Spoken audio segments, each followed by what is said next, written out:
Mark, thank you. It's been just over a month since Hurricane Helene hit our region, and communities around the Tri-Cities still working to rebuild. News Channel 11's Ansley Daniel joins us now from Unicoi County. She's standing by with Bart Ray of the Unicoi County Search and Rescue Team with the latest there. Ansley? Yes, Casey, I am here with Bart Ray. And now, Bart, I know you have been very busy since Helene hit the region, and you're actually still looking for one more person here in Unicoi County. Tell me what that search has been like now. Yes, ma'am. On that one female we're still looking for, we work really closely with the construction crews at this time because they're moving a lot of debris.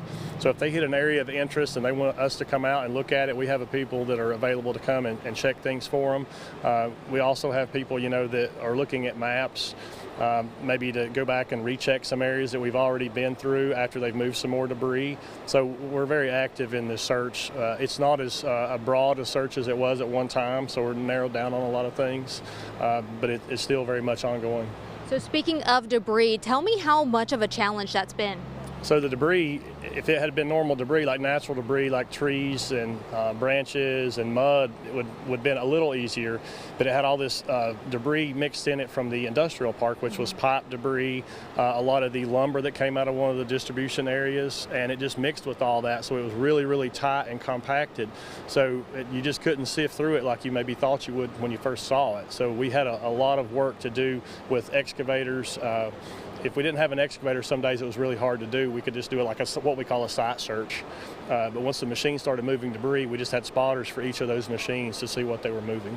And let's walk back to that day. I know that obviously a few days later you were still searching for folks, but in the beginning, that initial day, how many folks were rescued? Well, we've sat down and kind of compared notes with everyone, and whether it's Unicoi County Search and Rescue doing things individually or as a team, or with other agencies such as Irwin Fire Department and Irwin Police Department. Also, Johnson City sent some firemen over with their Swiftwater team, which was a great asset for us. In conjunction with all those people, we figure somewhere around 30 to 35 people that came out of the water that day. And when I say 30 or 35, these are not people that we just stepped across a mud puddle. These are people that were in the water, or they were in a house that was in danger of washing out, in a car that was washing out, or these people had already washed out and were stranded on debris piles. And some of these rescues were, we laid hands on these people. We were in the water. Other ones we did some what we call throw bags or rope rescue bags. Then there was approximately 8 people in one area that the Blackhawks came in. It was Smokey 2, was a specific helicopter that came in from the Air National Guard out of Knoxville. When he finished up with the hospital, he came to where we were at and got those 6 people off of that truck. And there was also 2 National Guardsmen that were in a high water truck that also washed out. So there's 8 people just in that one area that they rescued. So, thanks to those guys for coming up, because that was something that we couldn't have done for sure. And real quick, I know that this has obviously brought a lot to light. Do you have any future concerns? Future concerns for us, we talk about this river that we're standing here, and we look at it today, and it's pretty calm today, but the next time it rains, we don't know where it's going to go or what it's going to do, because not only there's a lot of debris in the water, it's got a different path now. So with that, it's an unknown thing, because we haven't been back in the water doing swiftwater training yet, so we don't know what it's going to be. And also, the concern too for us is we're standing here and we look at this bridge today.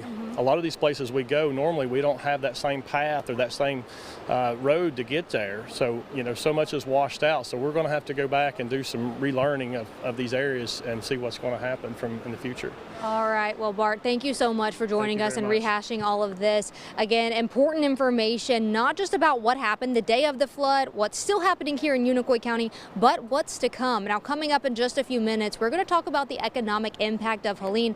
Everybody's been talking about the industrial park from several different aspects. And of course, we're going to talk about what that looks like now and the dollar signs that are attached to it. Casey?